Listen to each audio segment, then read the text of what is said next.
Allora, Paolo in accademia. Hello. Ciao. So you are really... Hey, ciao. Hi. How are you? Sorry, we don't have the volume. Well, can you hear us? Yes, Good. on my side, I can hear you. Ciao. Ciao, how are you? Good, and you? Good, really good. Nice to see you. Likewise. Likewise. Where are you? I'm in Zurich, and I don't know, you never met Dominic and Leo. They are also in Zurich. Nice. You are also I see great. them. I see them. Yeah. Hi guys, nice to meet you. Hey, Hi. ciao Leo. Nice to meet you too. Ciao. Hi. Ciao. Ciao. Hi. Ciao. Ciao Paolo. Ciao Paolo. Ciao Fabio. Lucas. Ciao. Ciao ragazzi, ciao a tutti. Ciao. Ciao. So, Luca, how does it work? Who is starting? Do we start or? I mean, we will make you start as a first group, as a fake authentic group, let's say, and then PAOLO ABATE will go second, and 8000 Agency will conclude the session of today. So, I mean, we briefly introduce you. We have the pleasure today, very welcome guys, to this 8th episode of Life of the Others by FakeAuthentic. Today we will host Emilie, Dominic, and Leo. It's the trio is Appercé, Bettini, Kim. And they are going to be they have been selected to be our participants in this Fake Authentic exhibition at Antonia Iannone Gallery. We briefly say that Emilie, Leo, and Dominic, I guess you met each other, guys, you have some Caruso's connection, let's say, or St. John connections in a way. So you are now all involved in Adam Caruso's and St. John's office. Emilie is teaching at the ETH of Zurich for Adam Caruso's chair, while Dominic and Leo, they are working in the practice of Caruso St. John. And Leo is Italian, Emilie is from France, and Dominic is from the Republic of Korea.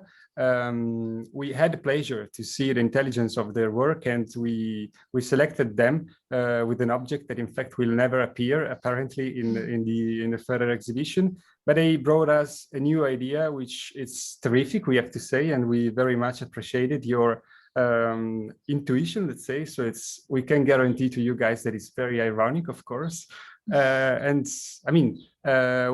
looking forward to hear you. We just conclude saying that Dominic and Leo, they are also part of Superposition magazine that we will have the pleasure to host also in 1 week. So it's on you guys. We thank you for your time, and now you can go. Thank you very much, Luca, for this introduction. I will share my screen. Yes, please. In order to have the presentation ready. Yeah, there we see. And it doesn't, does it or it doesn't? Yes, it does work. Yeah, that is our introduction in a way. That is our brief. It comes from observation that we took from our surrounding, past surrounding, future surrounding, in a way that still has to come, and present surrounding. And here you can see how we will proceed, and starting from the fake, then the authentic, the iconic, the ironic, and then a clash of these terms together. But we show them to you here because we usually don't put things into boxes, so we usually don't label things. And I think it's quite interesting that we have this talk about one terminology and one image. And we try to label them, but everything could be replaced with something else. And I think what is important for us is this broader idea, what then in the end, through the observations that we have, comes to the design outputs that we will show you then. We will be happy to show you then in September in Milano. So we'll start with Kim. And Kim is, as you can see, she's basically a media fabrication. So she is a superhuman that goes beyond the human nature. So she's a clash of what you can call the highest technology in beauty science and the human itself. And that's why she's in a way overly loaded. She's overly pronounced in her shapes as a woman and overly shown her presence. Obviously, nowadays, for many of us as a influencer, for many of us as a role model, but as you can probably assume also from this picture, her intention is in a way to give us a clash of what is natural and of what is artificial in a way that you don't see the artificial. And if we go back to what the Greek idea of beauty is, you have like the kalos kai agathos. So what is beautiful is also practical. And for human beings or for animals, it would be healthy in this case. So you judge, for example, a horse, not only by his appearance, but also by a beautiful horse, also about how strong he is, how good his teeth are, how fast he can run, how good his fur is. And this kalos kai agathos is somehow seen here. So she is beautiful and healthy at the same time, but her appearance only goes towards beauty. It doesn't go towards health, or it doesn't go towards health beyond the scenes, let's put it this way. But she appears to us beautiful and obviously sexy and sexually appealing. And let's say she's hot down below, like Mona is of Dali. That's for us, actually, that's the real Mona. That's the antagonistic Mona, the Mona that combines the masculinity with the femininity. The Mona that has at the same time, also in her landscape behind, this clash of contradictions that seem to be completely harmonic. And it is very actual today, much more than it was 1919 when Dali made it. And that's also what it says. She's hot down below, so we can imagine how she is. We can see the harmony in this oxymoron. In the landscape, you have architecture and wildness. So you have the domestic and you have the wild. So you have nature and domesticity. And at the same time, you have it also in her with this version of Dali, with this ready-made.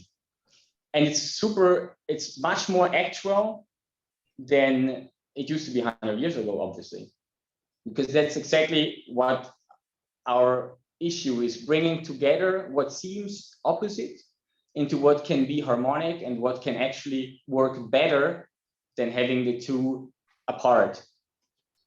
And therefore, she's authentic. She's authentic because she's actual. She's totally an antagonist. And what is the superlative of this actuality is probably valid in this exhibition of her.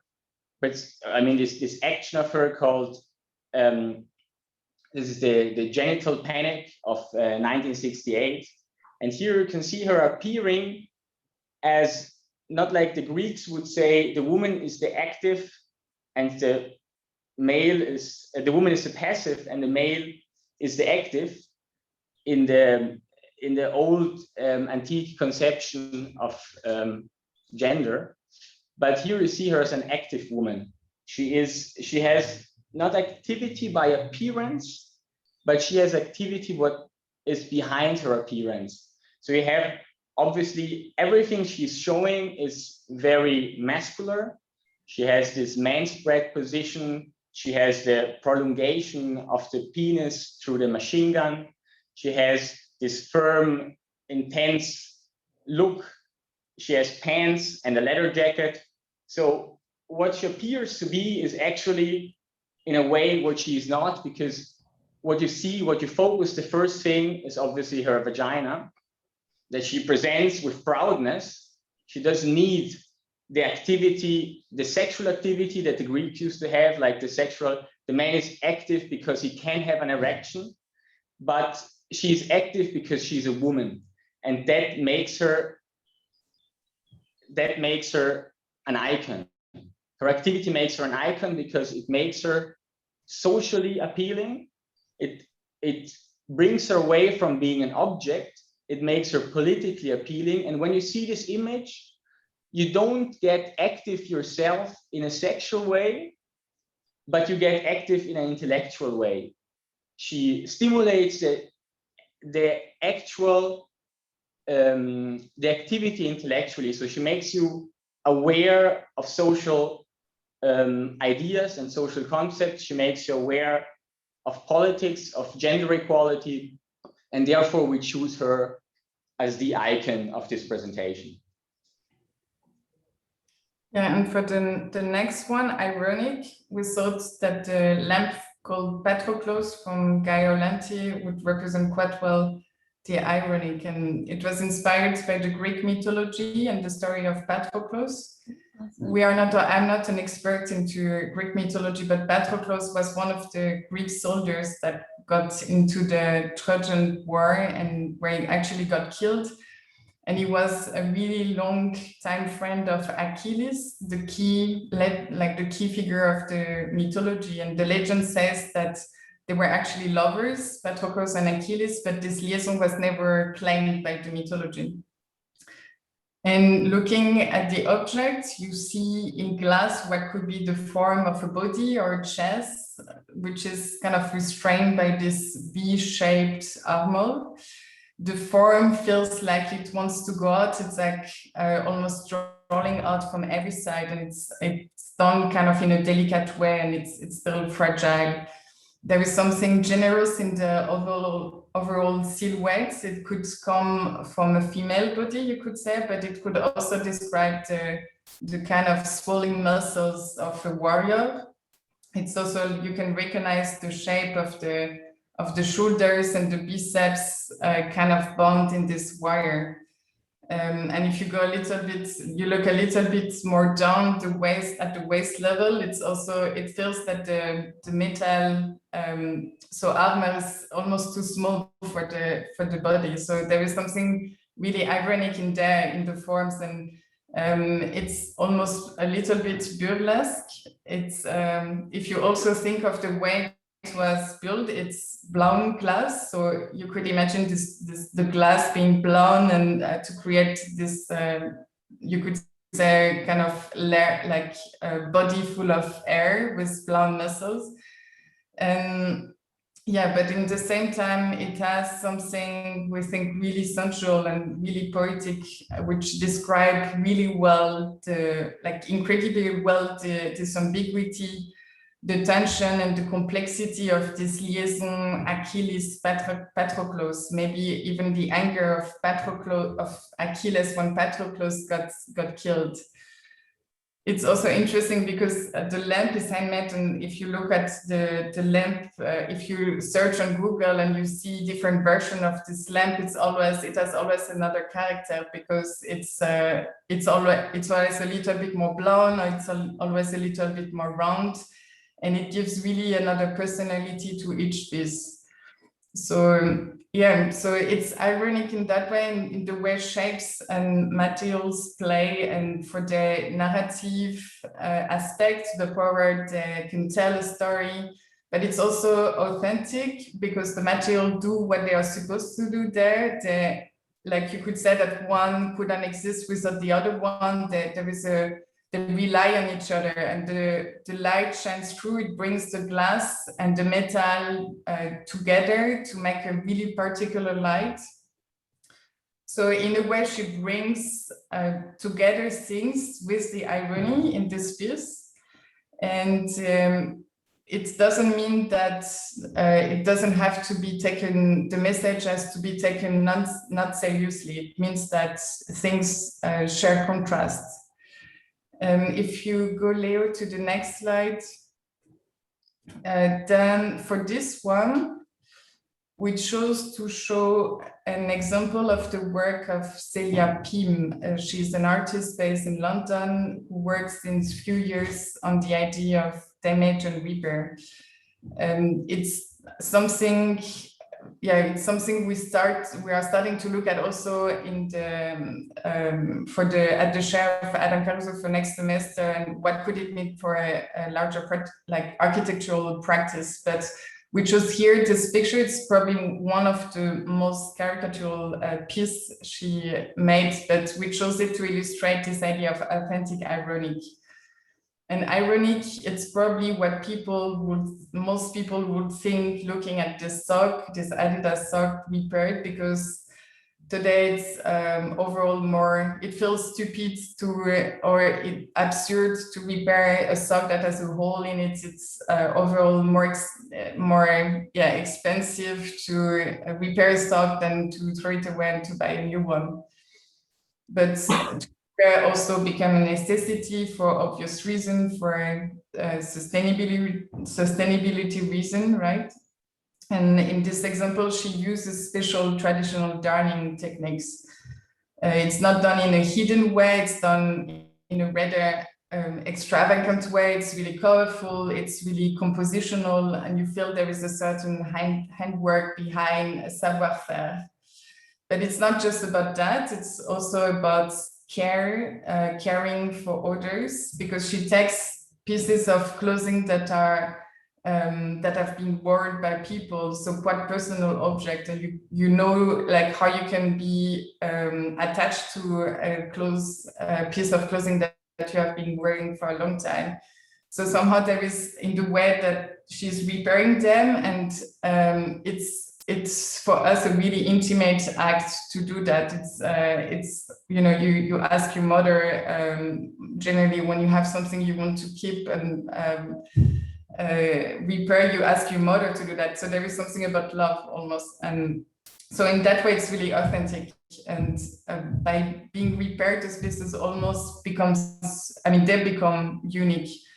It's not anymore about the industrial series standard products. The brand becomes like not important anymore in it.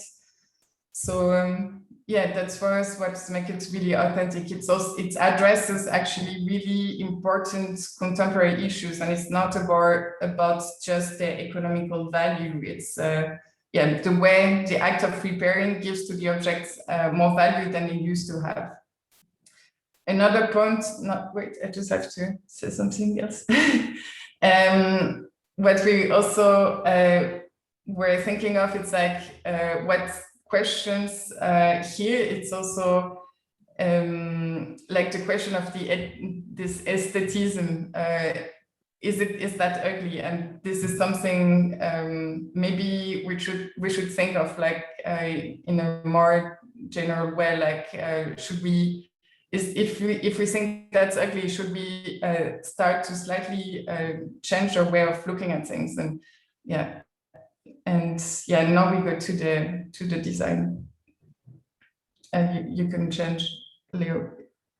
But I think there is another page. No, but no, we changed the. Okay. Yeah. So when it comes to designing an object, we think and we think about iconic. We think about form. So for us, referencing an animal, it's a bit ironic, at least to us, because the form or the body of the animal is always perfect, not only because of evolution. So every little piece of the body has its purpose and function, but also because with the understanding of beauty for humans, or when you think about the human body as in kind of, or an ideal shape, the form of the pulpo or the octopus, it's quite strange. So it has this kind of quite massive head, and then this kind of several delicate moving feet. And exactly this ambiguity is quite interesting for us. So you could also almost see like a kind of a quite masculine and quite feminine part. So with the big head and the thin feet. in kind of a classical point of view of looking at it. So when we translated this into in our object, we try to, of course, simplify it. So to kind of get rid of the complexity of the animal, but kind of try to, in a very naive way, kind of keep this concept of the heavy top with the delicate base and these moving lines for our object, because we also think that the movement is kind of what brings the animal alive. You can go to the next slide. And then about the material, this slide kind of shows what became the environment in the ocean. So mostly plastic. So this fish is around 5 centimeters to kind of understand this kind of proportion. So very tiny bits and pieces of plastic. So with the design, we obviously try to not add to that, but use kind of like a recycled product instead to kind of create a circular product, which then also can be recycled and so on. And so for us, it was more about finding kind of a right mix of grain. So then in the end, I think it turned out that we have to work with kind of what's there. Yeah, then also what's very interesting for us is kind of color. And also there, this is of course quite specific with the animal itself. And then here you have this kind of this random, the image shows a random water sample. And so we also see kind of a beauty in the randomization and eclecticism of this kind of trash pile. So for the design, we will actually work with different range of colors, but also we will go with kind of what's there, what's on stock, and what is available. And then this last image shows kind of a glimpse of the object that we're currently producing, and yeah, it shows kind of the bottom part of it. And I think that's it. Thank you very much, guys. We appreciate so much the presentation. We are so much looking forward to see you in September. I think I never thought before to just oppose, let's say, two words, loves and care, that you mentioned, Emilie, with ironic, but in that piece of Celia Pim, I think it was very, very clever. And as well, like these final, let's say, series of slides that describes your pitch, that of course we saw entirely, but the way you describe it and you bring that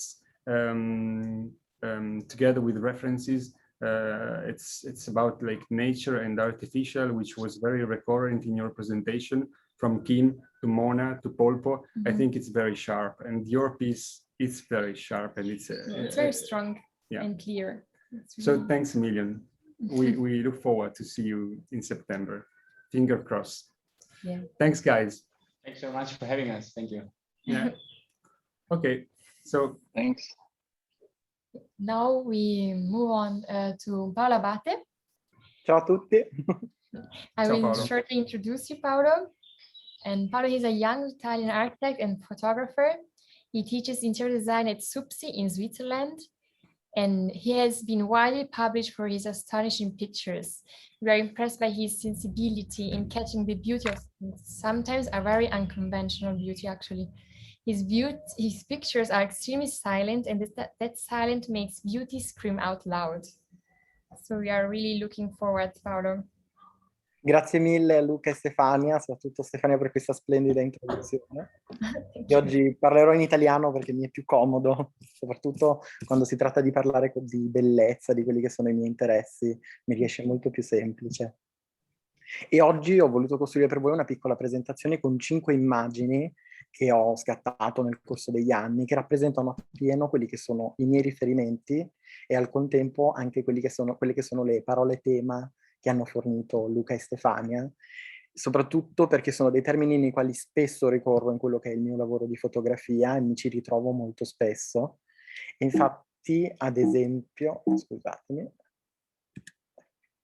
vorrei partire con questa prima immagine che io leggo tantissimo al tema del falso. Questo perché spesso è una cosa che non racconto, ma le mie immagini sono molto costruite, soprattutto quelle che scatto per esempio per AD Italia, sono in realtà dei falsi queste immagini. In realtà questa fotografia non aveva le sedie, che provengono da un altro scatto, non aveva la porta, quindi in realtà sono tutte delle costruzioni di quella che è un'atmosfera, di un ideale. Io spesso fotografo e poi metto insieme nel corso delle settimane più fotografie costruendo quella che è un'atmosfera. Ma questa cosa di solito non la dico nemmeno da D, infatti è un tema che devo dire, forse adesso mi sto rivelando troppo, però mi fa piacere raccontare. Come? Sei rovinato. Non mi chiamerà più nessuno.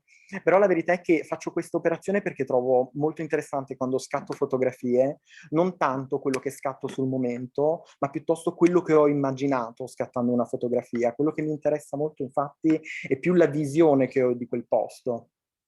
Scattando queste immagini ho subito avuto l'impressione che servissero degli oggetti sparsi e quella porta invece di essere aperta potesse essere chiusa. È un po' come un'operazione che io faccio nella mia mente e poi successivamente traduco in immagine, componendola con varie parti. E infatti io spesso mi ispiro a Massimo Listri, soprattutto per fotografie di questo tipo, sono molto forti, molto rigorose, però allo stesso tempo mi fa piacere che siano come dei falsi, perché le sue fotografie rispecchiano esattamente quello che lui vede. Io al contrario le compongo, per cui da un falso ne deriva un'immagine molto forte, iconica, soprattutto in questo caso. Si tratta di una bellissima villa vicino Vicenza, Villa Repeta, che consiglio a tutti di visitare, è un luogo iconico e trovo che sia veramente fantastico poter costruire i luoghi componendoli a partire da una prima fotografia che poi si completa come sorta di collage con tutte le altre parti. E questo mi ha portato anche a ragionare laddove invece lavoro con l'autentico, quindi luoghi in cui io entro e semplicemente scatto immagini, scatto fotografie, ma senza comporre nulla, cioè proprio è quasi come un imprimere la realtà per quella che è. Ed è un tema che secondo me è molto interessante e infatti ho ad esempio come riferimenti dei bravissimi fotografi francesi, penso ad esempio a Roland Defray, i quali entrano in questi luoghi spesso abbandonati oppure poco noti e compongono le loro immagini semplicemente con quello che trovano, semplicemente scattando un angolo, magari grazie anche al gioco della luce. E trovo molto interessante poter cogliere con le immagini, con la fotografia, quella che dice la realtà di un luogo. In particolare penso che sia molto importante per chi come noi oggi lavora tanto con l'immagine, quindi deve comunicare, riuscire in qualche modo a comunicare la realtà per quella che è, senza costruirla. Quindi quasi come una contrapposizione con quella che è l'immagine precedente, giocare una volta col costruire l'immagine, una volta invece con quasi cogliere la bellezza e il dettaglio di un momento e non modificarlo in nessuna delle sue parti. Come in questo caso dove l'immagine così come è stata scattata, io così poi l'ho riproposta in uno dei miei articoli proprio perché trovavo affascinante la bellezza del luogo in tutta la sua essenza, senza il bisogno di, non so, fare artifici, modificare, fare cambiamenti. C'era proprio come una bellezza di questo luogo che mi ha catturato e quindi, diciamo, volevo rappresentare nella sua naturalezza. E questo ci porta a quello che secondo me è uno dei temi più interessanti che voi avete proposto, l'idea dell'iconico, perché spesso mi capita, io sono una persona che sfoglia molti libri di fotografia, d'arte, e ci sono spesso queste immagini molto forti, molto rappresentative, e che trovo molto forti soprattutto laddove riescono a raccontare qualcosa, un messaggio che diciamo è avulso dal contesto, un po' un contesto in assenza, dove si può, diciamo, interpretare l'immagine, così come si può interpretare quel momento.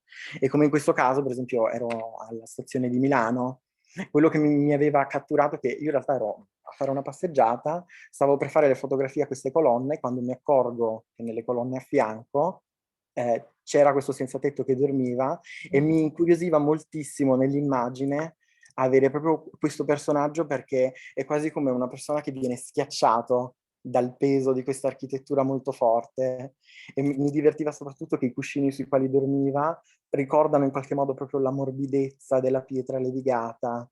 E allora trovo molto forte avere questa immagine architettonica, ma che ha un altro racconto. Racconta di una difficoltà sociale, racconta di una Milano che non è la più pettinata, e mi divertiva in qualche modo mescolare queste due parti, anche se spesso queste immagini si creano quasi per caso, perché uno vuole fotografare qualcosa, vuole imprimere un momento, e poi si ritrova questi momenti di vita, non so, cittadina, e io trovo bellissimo riuscire a cogliere questi momenti così un po' costruiti dalla vita, dove puoi rappresentare la bellezza di un luogo, ma allo stesso tempo rappresentare anche un messaggio, veicolare un'informazione aggiuntiva.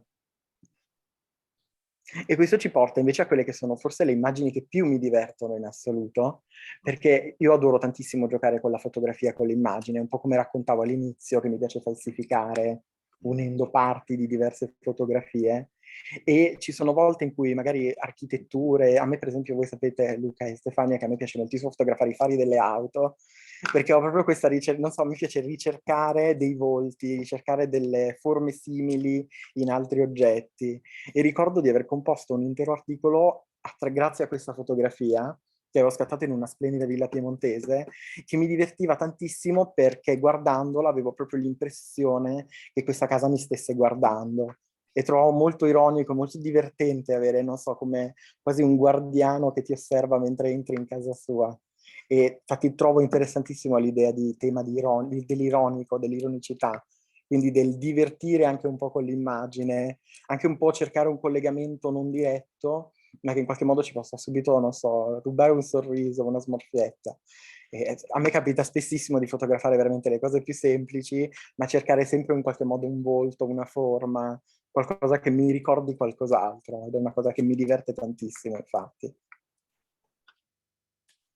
E questo mi porta a parlare di quello che secondo me, tra i due temi che voi proponevate, è quello che più si avvicina al mio lavoro, al mio sguardo, che è Authentic Ironic, che mi sembrava molto interessante, perché io sono un grande fan delle fotografie di Luigi Ghirri, e mi diverte molto il modo in cui lui gioca con la fotografia, il modo in cui compone le cose, anche come fa Franco Fontana, che è un altro storico fotografo italiano bravissimo. Quindi l'idea un po' di mettere insieme delle parti che di per sé non sono magari così interessanti, sono veramente la quotidianità, la normalità assoluta, però è divertente magari in una determinata situazione. Questa era Venezia, al Caffè Florian, con la cameriera che si è accorta che la stavo fotografando e quindi si è messa in posa, e la cosa infatti mi ha divertito tantissimo, proprio perché si è creata una situazione in cui l'immagine si è costruita da sola, perché c'è stato come uno scambio di sguardi, che ha permesso a me di fotografare lei con questa posa molto chic, con queste bellissime gambe, questa scarpa lucida, e poi metterla in contrasto con quello che era la bottiglia di vetro sul tavolo, quindi un oggetto in primo piano, lei in secondo piano, e poi questa atmosfera calda della luce. Era una giornata bellissima a Venezia, e mi trovavo proprio interessante l'idea di come si possa creare come un'ironicità ma molto vera, che è data da una situazione normalissima della vita. Io sono una persona molto scherzosa, sorrido a tutti, e penso che questo aiuti molto in queste situazioni in cui magari fotografo persone e loro collaborano, diciamo, in questo momento, nel momento della produzione dell'immagine, perché si mettono in posa, si rendono conto che sono fotografati ma senza malizia, non so come dire, stanno al gioco e si divertono insieme a me, e trovo che questo sia molto interessante. Ma proprio in generale nel mondo della comunicazione penso sia bello in qualche modo riuscire a coinvolgere anche gli altri, farli sorridere, generare come una situazione in cui sei spettatore ma allo stesso tempo osservi, e anche chi è dall'altro lato vive la stessa sensazione e riesce quindi sia, non so, a godere dell'immagine finita, ma anche a partecipare alla creazione di un'immagine. Penso sia tutto. Sono stato velocissimo, lo so, super rapido. Grazie Paolo, thank you very much. Grazie a voi davvero, gentilissimi.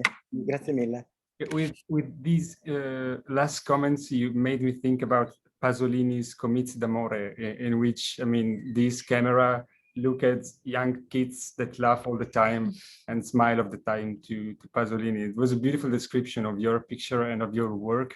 People should know that you have a strong capacity to get somehow into kind of abandoned spaces or beautiful lost villa. So if you have a beautiful villa somewhere in Italy, watch out, because Paolo could go in from the main door or from a window.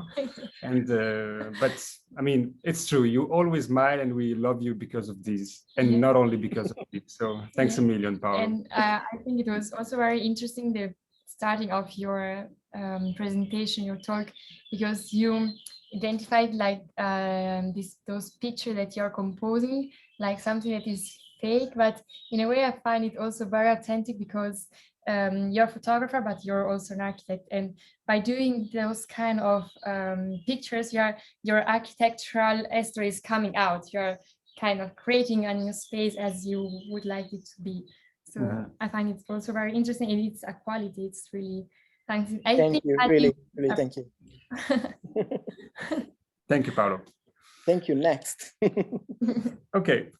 So now, last but not least, 8,000 Agency. 8,000 Agency is the name of the practice that brings together the minds of Oliver Birch, Jakob Junkans, and Lucas Riffel. They come from Zurich, and they graduated in 2019 at the ETH of Zurich with a marvelous work that stays on minds of academic people, and we invite you to Google them. Nowadays, they are sharing a practice in a very interesting spot in Zurich, together with other clever people. Some you already met, like MacIver at Chevrolet, and some others you will meet very soon, like Comte Meuli, that are part of our exhibition. I mean, the trio is currently teaching under the chair of Jan de Velder at the ETH, and we invited them because we appreciate them immediately. So I think those three guys are extremely intelligent, and I think they will bring a beautiful contribution to our series. So I thank you guys for taking part in that, and I leave you the word. So thanks a million. Thank you so much, Luca. Actually, yeah, we just know each other for a few weeks, and we're so happy to be part to just in this immediate way of your lecture series. We too, thank you. Let's start with, can you see? As fresh graduates, we are about to find our position to act, to have agency in today's world. Maybe to give you a quick explanation, our collaboration, which is called 8,000 Agency, comes together by 8,000, the postal code of Zurich, the place where we currently work and live, and agency, a term we're interested in because of its various layers of meaning. And we are confronted with a world we are excited about, which is complicated, and where everything is continuously being categorized. But in essence, for us, it stays blurry. Following your invitation, we try to understand the format and what the words fake, authentic, iconic, and ironic could mean to us. But honestly, we had to realize that these terms do not follow our thinking, and we wondered why that's the case. We are interested in the processes that give meaning to the world. In our experience, distinguishing the world in clear categories does not really help. Rather, we believe that most interesting things are multifaceted, as fake as they are authentic, as iconic as they are ironic. So rather than assigning singular values, we believe it might be more interesting telling to observe and reconnect what happens in between these categories. And these assignments are a matter of perspective, depending on temporal or spatial framings that we all can influence. So today we want to offer you our take on the format. We don't want to use these terms to point out what makes the quality of a building, a space, or a landscape, but to see them as polarities within an evolving world. And we'll take the chance to look at the processes that constitute these different states. Often this happens very slowly, but sometimes it can cause unexpected flips. One thing can turn into the other, back and forth. So we want to go through a few projects and anecdotes that in our eyes exemplify the beauty of this blurriness, oscillating between the given terms, fake, authentic, ironic, and iconic. The Chinese windmill palm, the Trachycarpus fortunei. In Switzerland, it is commonly known as the Ticinese palm tree. It is especially appreciated by many of our fellow Swiss German-speaking people as a symbol for recreation in the sunny Italian-speaking canton of Ticino. It is these cheerful plants that contribute to the Mediterranean vibes that people strive for on their days off. The Chinese windmill palm found its way to Switzerland in the second half of the 19th century, when people started to use it as an exotic garden plant. That use has been intensified over the years, and since there are warmer winter temperatures since the 1980s, the palm tree has started to leave the gardens and spread in the whole region. In recent years, the plant has established so much that it is today on the blacklist of neophytes, declared as a threatening invasive species that should be kept out of the forest. Whether action against the further spreading of the plant should be taken or not still remains unsolved.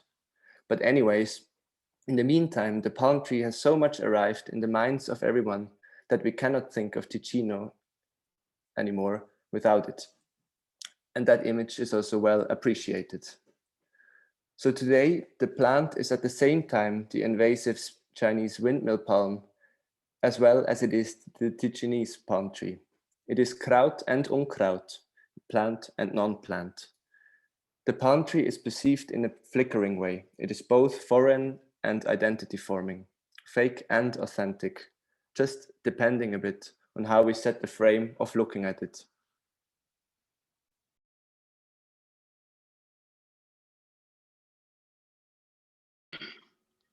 We come to the next example. It's more a project. Dieter Kiena's contribution for the garden exhibition Garten 80 in Basel plays exactly with this flickering between fake and authentic, between natural and man-made. He used his extensive knowledge on how plants interrelate to construct a dry grassland on a former wasteland. Interestingly, a biotop that can only exist if the grass is cut or animals are allowed to graze. Human interaction is needed. This biotop was constructed so well that many years after being built, it was protected as the highest natural reserve. For us, this garden exemplifies that there is no point in distinguishing the natural from the artificial. It can be both, and it's beautiful being both. The plants don't care, the bees don't care, and the people sitting on the benches don't care. Sometimes this process happens even without intention. Many train track fields exhibit an astonishing variety of plants and animals, so much that often these areas also get protected as natural reserves. One starts to doubt about the mechanisms of protection that again clearly categorize these places into the realm of the natural or the artificial, and hereby block mechanisms that originally led to the existence of these places. Hotel Atlantis was built in the late 1960s at the foot of Uetliberg. After the opening in the 1970s, it evolved into an iconic place with many famous guests, such as the actor Steve McQueen or Muhammad Ali. In the 2000s, the company running the hotel declared bankruptcy, and the building was vacant for years. Then, in 2008, it was temporarily used to accommodate asylum seekers, and after a period of squatting, it was transformed into student housing.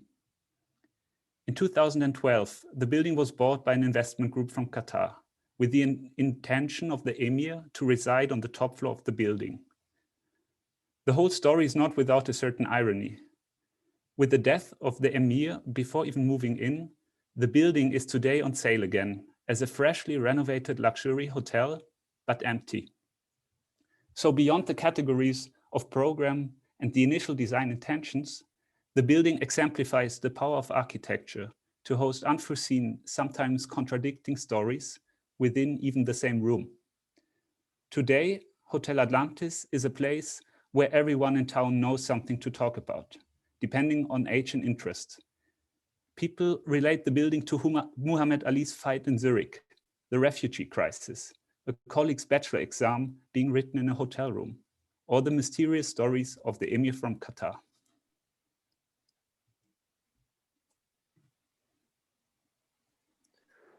How do we need to shift our perception in order to assign values differently? This summer, together with a group of companions, we will embark on a cruise ship, on a week-long retreat in the vastness of the urban sea of Zurich. Our ship is the former headquarters of a car import company, with its expressive exhaust shafts, curvy roofs, deep rooms, and a big parking deck. It is a sinking ship, as the building will be torn down next year, shipwrecked by a huge wave of new housing projects that washes over Zurich. If the modernists once gathered on ships to write manifestos and chartas, we will now use the building's last voyage as a chance to appropriate our environment, as a chance to overlay the building with an image and a function that has not been foreseen. Each of us will take their role, from the traveler to the entertainer, from the waiter to the stowaway. Below deck, everything necessary to keep the ship running can be found. And there are beds, engine rooms, and the kitchens are steaming. And on deck, people will meet, read, tan, and enjoy the sunset. Individual stops give the opportunity to get on and off the ship, and on shore excursions, we will discover the world with new eyes. How much imagination do we need in order to make the industrial building a cruise ship? Can this change of perspective reveal the richness that such a place still offers?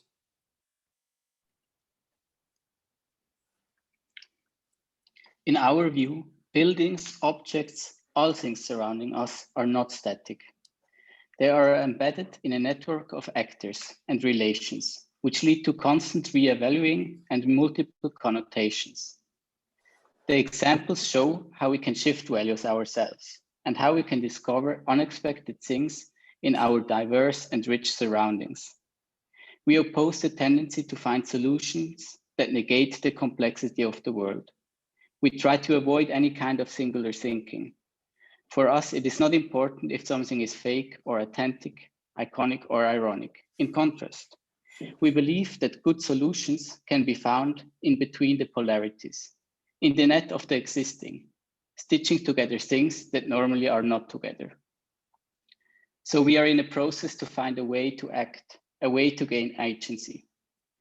Architecture seen like this starts to have various phases for us. We write stories, we help people move, we put on posters, we talk a lot, we make appointments with banks and politicians, we collect building materials, we identify plans, and we go on holidays together. Thank you. Thank you, guys. It was just beautiful.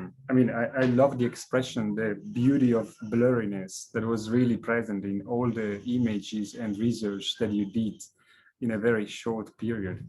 And I think, I mean, it's a marvelous approach, the one that not reflecting on just one item, let's say, or word we gave you, but just try to bring them all together and in a way puzzle around with these four things. Sharp, clever. Thank you very much. So we enjoy a lot this 8th episode. We will send our invitation for the next one, which will happen not this Monday, but it will happen the next Friday due to agendas issue. But it's going to be something we guess we will host from the FakeAuthentic collective, Maxime Prananto from Belgium. And then we will have superposition plus Marianne Burkhalter and Christian Sumi. So again, thanks a million, guys, for joining. We I mean, have a good lunch and see you very soon in Zurich or Italy. Thank you, Luca. Ciao a tutti, grazie. Ciao. Ciao.